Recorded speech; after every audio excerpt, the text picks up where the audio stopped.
中国大陆做了“一带一路”跟全球3倡议，它难道不是100年前那些前辈们的梦想吗？这个世界地缘经济的新秩序在成型，民族复兴的历史使命在呼唤我们期待的是一个价值可以重新分配，也是国际经济、国际金融、国际秩序重新起来的机会。这个不只是为了中华民族的复兴，而是为了世界秩序的再建立。这是我们大家的梦想，也会是可以向全球分享的梦想。台湾意识从来不在中国之外，我们共同经历的帝国主义是殖民主义，是一种霸权主义。从南京条约开始，没有一个世尊，而这种历史是一个屈辱的历史。孙中山先生说，连殖民地都不如的次殖民地。所以当时的知识分子开始了庞大的救亡图存的运动，大量在海外尖端的知识分子，他们带了科技、理论、思想回到当时被列强践踏屈辱的中国。曹新之选了一条跟别人不一样的道路，把他的一生投注在乡村百姓的角度。中国大陆做了“一带一路”跟全球的3倡议，难道不是100年前那些前辈们的梦想吗？ Ladies and gentlemen, welcome the host. 我们所处的世界，当我们在南京彼此交汇，并且做了第10年的这个论坛的时候，我们正好是在一个民族伟大复兴的关键时点。当我们讲复兴，一定要从1840年以来中国人所遭受的屈辱，无论是鸦片战争跟南京条约，它所代表的都是一个力量对另外一个力量的宰制，而台湾也非常深刻的就在这个碰撞之中。我们今天看到第7舰队或者是美国的舰队行经台湾海峡，当时的美国人在厦门的总理室，他规划了一个非常大的蓝图，要以台湾作为跟中国对抗的基地，所以连没有直接加入战争的美国也认为台湾物阜民丰是对于整个亚洲的一个重要的关键节点。各位亲爱的朋友，难道不是我们今天看到的现状吗？所以当时任宝珍就说，台湾海外孤权，7省以为门户，所以台湾意识从来不在中国之外。那个时候我们所共同经历的是帝国主义，是殖民主义，是一种霸权主义，控制宰制你的体系。而这种历史是一个屈辱的历史，割地赔款。孙中山先生说，连殖民地都不如的次殖民地。所以我们简单的看，从南京条约开始，没有一个世尊，甚至到了抗日战争之后，西方所主导的，从开罗宣言、波茨坦公告到旧金山条约里面，也是他们对于亚洲未来秩序的一种想象。所以当时的知识分子开始了有一个庞大的救亡图存的运动，中国往何处去？如何可以挣脱这种痛苦跟屈辱？所以我想讲2个大支。第一个就是直接投身政治的梁启超、孙中山。梁启超他提了中华民族这个概念以外，他是第一个让女人也可以念书的，所以他开办了像上海中国女学堂，很多在他的家乡，尤其是广东新会附近，你会看到他做了很多非常简单的学堂，给一般人有教育的机会，并且大量的运用当时的现代化的媒体去唤醒民众，开启民智。所以无论他选择的道路是政治，去改变当时的政治体制，还是其他的，中间都有一个跟民族、跟民众对话的过程。熟悉的孙中山，民族主义是求中国之自由平等，民权主义是谋社会之文明发展，民生主义是达经济之民生乐利，再加上的10月计划，运用国际的资本，他的梦想是中国能够跻身现代化国家之旅。这些是做政治的，同一时间大量的在海外留学研究的那些尖端的知识分子，他们带了科技、理论、思想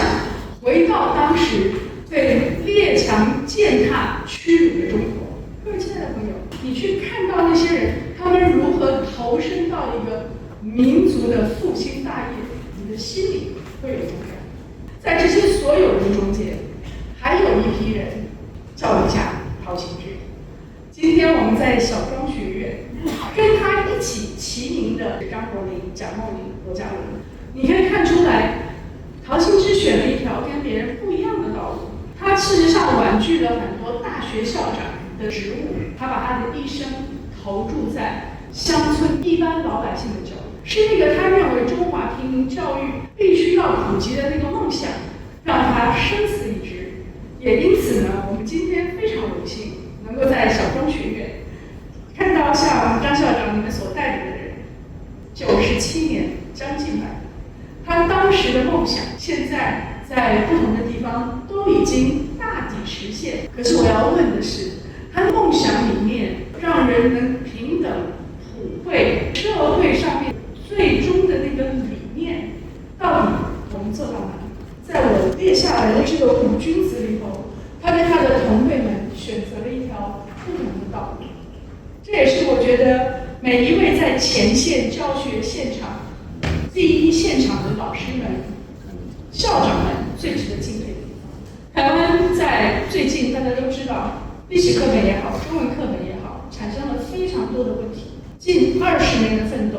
这里面抢救中文的教育里头，有今天也在现场的段欣怡老师，当时余光中先生说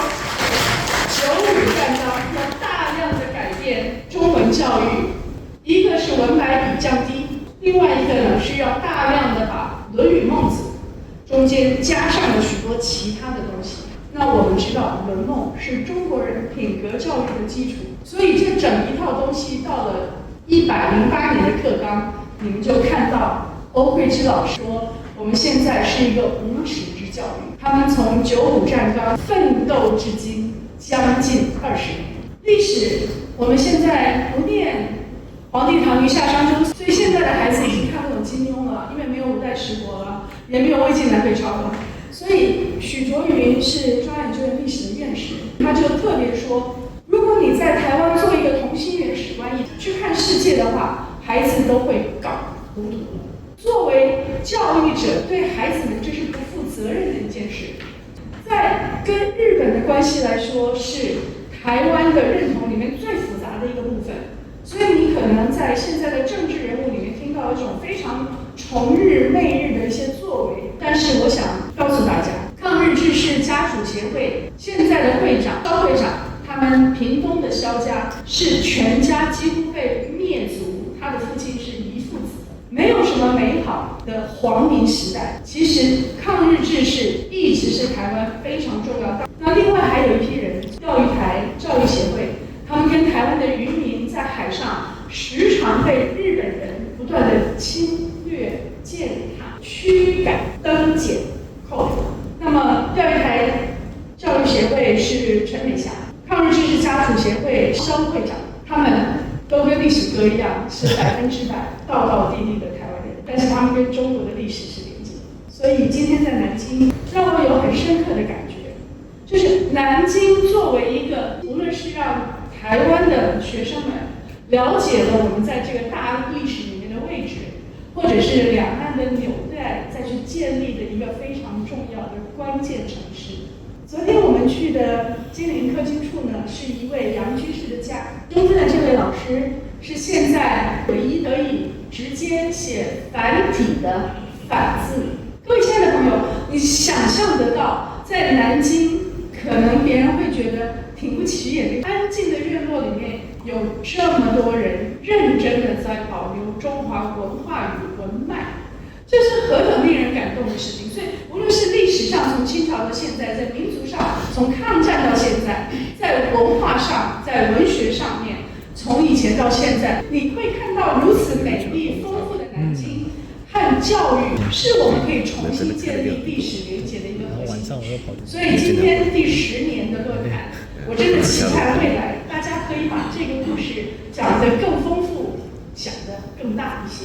因为我们在一个大时代，中国大陆已经做了“一带一路”跟全球的3倡议，它其实对我来说是一个 re-globalization。它用基建的互通互联、消费市场的开放、投资技术的转移、金融体系的联通，去发展一套全新的公平竞用、普惠、结构调整的价值分配。它难道不是100年前那些前辈们的梦想吗？当孙先生开始想到他的未来的时候，今天100年之后，全球南方还是在同样的一个反殖民主义，同样的是在试图的去寻找自己最好的制度，也在智慧革命、绿色革命跟数字革命中间寻求重分配的机会。所以，我们生长在此时，在中国式的现代化里面，有了一带一路跟全球发展、全球安全、全球稳定的倡议，其中最难的是文明的倡议。所以，当年的人在讲中国的教育普惠，现在的人难道不可以想整个一带一路的教育的普惠发展、文明的互相交流吗？因为那就是全球和平共处最重要的原则。所以，各位亲爱的朋友，这个世界在我们眼前正在成型，地缘经济的新秩序在成型，民族复兴的历史使命在呼唤我们期待的是一个价值可以重新分配，让资源国跟制造国获得跟品牌国同样的价值的一个机会，也是国际经济、国际金融、国际秩序重新洗牌的机会。这个不只是为了中华民族的复兴，而是为了世界秩序的再建立。所以，容许我用孙文先生最喜欢的比喻大冬天。这是我们大家的梦想，也会是可以向全球分享的梦想。那一个天下为公，也天下